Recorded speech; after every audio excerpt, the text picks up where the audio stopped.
Sobat Heavypack, kali ini gue mau kenalin mesin baru dari Heavypack, yaitu XGZG-1.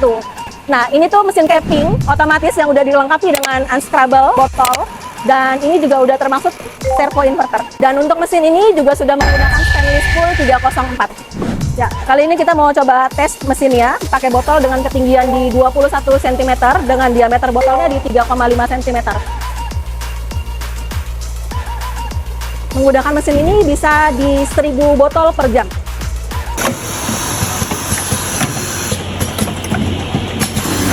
Yang pengen tahu info lebih lanjut tentang mesin ini bisa hubungi di sini.